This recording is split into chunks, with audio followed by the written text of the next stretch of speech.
Well, in other news, in its final week in the White House, the Biden administration has proposed a new framework for exporting advanced computer chips used to develop artificial intelligence, an attempt to balance national security concerns about tech with the economic interests of producers and other countries. The Biden administration's new rules to curtail other nations' access to advanced artificial intelligence chips sparked frustration within the industry, though. The controls put limits on AI semiconductor exports to 120 countries, including some of Washington's close trading partners.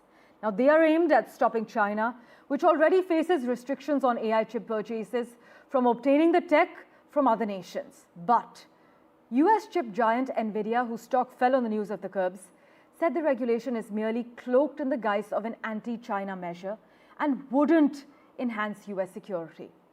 Now, you must note that while the Biden administration is attempting to set up a global framework that will help guide how artificial intelligence spreads around the world in the years to come, however, ultimately, it will be up to the Trump administration, which enters office in about 6 days, to decide whether to keep the new rules or how to enforce them. For further clarity, we have with us Irina Tsukerman on the broadcast. Thanks so much, Irina, as always, for making time for us. Now, how will this impact global trade relations, and could it strain partnerships that have historically been strong?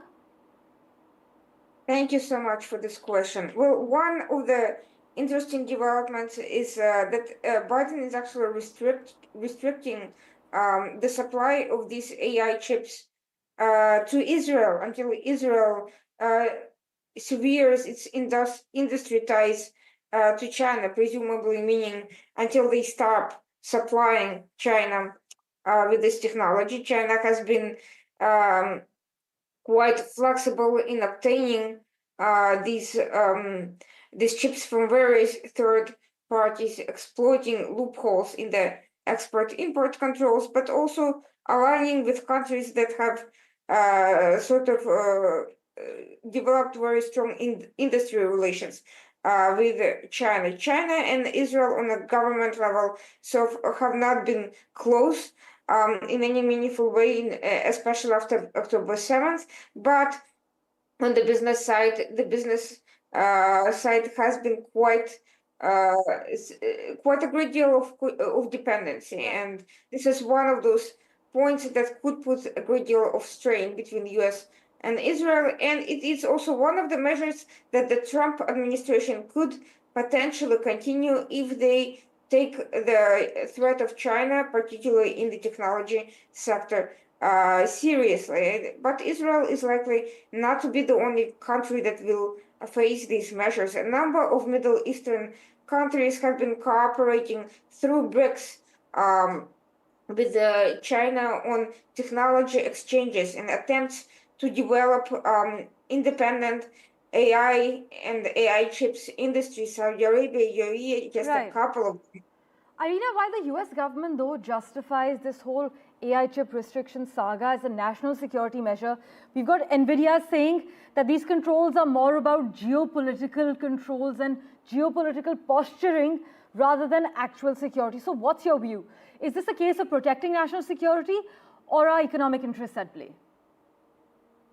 Truth is, these restrictions are a temporary measure in the sense that China has been looking to develop its own domestic technology and to become less dependent on other countries. Nevertheless, timing matters. If we are talking about a real tech race, and it looks increasingly as we are, these crucial months or a couple of years can make a big difference in the technology arena. And while China has been successful with mid-range AI chips independent development, they have been far less successful in advanced technologies, which matter particularly in weapons and top technology that is linked to national security concerns, to military. To the military development, to military and security priorities.